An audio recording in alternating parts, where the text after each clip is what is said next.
hello तपाईलाई welcome गर्न चाहन्छु म धनञ्जय साथीहरुले स्टडीबाट कति धेरै खुसी हुनुहुन्छ आज खुसी नै छु यो हाम्रो यो लिनु हैन के नाम तपाईको सजनी मगर ए सजनी मगर सो तपाई चाहिँ अब अहिले कति पढ्दै हुनुहुन्छ के गर्दै हुनुहुन्छ 12 सकेर बसिरा छ अब युकेतिर जाने सोचि छ ए अहिले जबबाट भर्खर आउनु भयो तपाईको चाहिँ 12 क्लास एक्जाम दिइसक्नु भयो है सो अब अहिले हाम्रो चाहिँ युके को लागि आईएलटीएस पनि नगरिकन पीटी पनि नगरिकन जो विद्यार्थी तपाई जस्तै हुनुहुन्छ र युके जान चाहनुहुन्छ 100% भिसा लिएर जान चाहनुहुन्छ हैन उहाँले राम्रो काउन्सिलिङ चाहिएको छ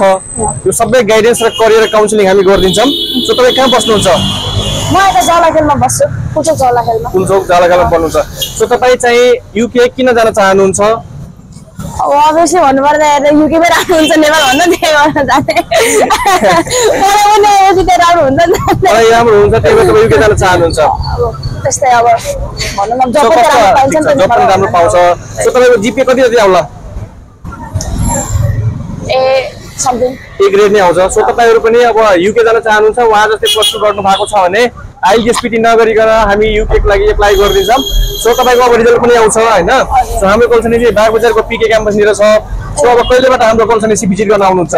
चाँडै आउँछ अब आउँछ ठिकै छ एकचोटी हाम्रो कलसनी भिजिट गर्नुस् हैन पैसा कति लाग्छ रिक्वायरमेन्ट के छ हैन साइन्स फ्याकल्टी पढ्नु भएको छ भने तपाईको चाहिँ बायोमेडिकल साइन्स कम्प्युटर साइन्स तपाईले पढ्नु भएको सो बायोमेडिकल साइन्स तपाईको चाहिँ business management hotel management nursing health and social care master पढ्दै हुनुहुन्छ भने सिभिल इन्जिनियरिङ हैन तपाईको चाहिँ कम्प्युटिङहरु त्यस्तै गरी तपाईको चाहिँ बिजनेस म्यानेजमेन्टहरु इन्टरनेशनल रिलेसनशिपहरु हैन सो यस्तो कोर्सहरु तपाई पनि पढ्न जान चाहनुहुन्छ सेप्टेम्बर इन्टेक सो तपाई पनि अब सेप्टेम्बर इन्टेक भ्याउन सक्नुहुन्छ सो आईएलटीएस पीटी छैन not need to worry GPA कम छ no need to worry so एउटै नाम युके को लागि धनञ्जय स्टडी एब्रोडबाट तपाईहरु पनि युके जान चाहनुहुन्छ भने हामीलाई सम्झिन सक्नुस् नम्बरमा कन्ट्याक्ट गर्न सक्नुहुन्छ है थ्यांक यू बाइ